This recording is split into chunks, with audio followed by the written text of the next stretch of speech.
नाही, राहुल गांधी आणि काँग्रेसले देशाने टोटली नाकारलेला आहे. देशातल्या झालेल्या प्रत्येक विधानसभेच्या चुनावमध्ये बी त्यांनी नाकारलेला आहे.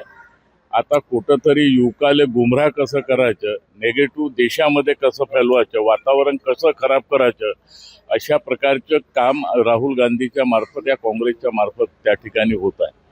तुम्ही पाहिलं असेल, दिल्लीमध्ये बी आंदोलन झालं, त्याच्यामध्ये राहुल गांधीची कुठेच भूमिका नव्हती. आयत्या तबल्यावर आपण कसं जाऊन कोणाच्या याच्यावर बसायचं, एकमेव भूमिका राहुल गांधीची होती. आणि म्हणून नागपुरात योगा कुठेही येऊ, युवक बी त्यांच्यासोबत त्या ठिकाणी नाही आहे. पुण्याचे हाल आपण त्या पाहिलेले आहे.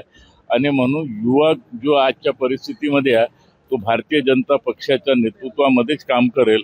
कारण देशाचे पंतप्रधान नरेंद्र मोदीजी आणि महाराष्ट्राचे मुख्यमंत्री देवेंद्र फडणवीस साहेबांनी ज्या काही योजना आणल्या असेल, ज्या काही युवासाठी काम केलं असेल, आणि त्याच्यामुळे याची पंढरी कुठंतरी या काँग्रेसची घाबरलेली आहे.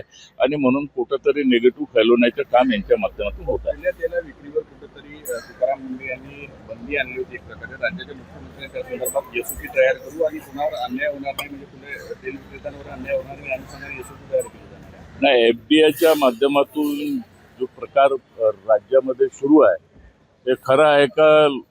कोणताही व्यापारी असो, कोणताही धंदा करणारा असो, लोकांच्या जीवाशी अगर खेळत असेल, लोकांच्या जीवनाशी अगर खेळत असेल तर त्याच्यावर निश्चित स्वरूपात कारवाई करावी. आणि हे पहिल्यांदाच अशा प्रकार घडत आहे का? या विभागाच्या मार्फत हा विभाग अनेक वर्षांपासून झोपला होता. आता हा विभाग जागृत झालेला आहे आणि कुठंतरी कच्च्या मालावर, तेलावर काहीतरी कन्फ्युजन झालं असेल.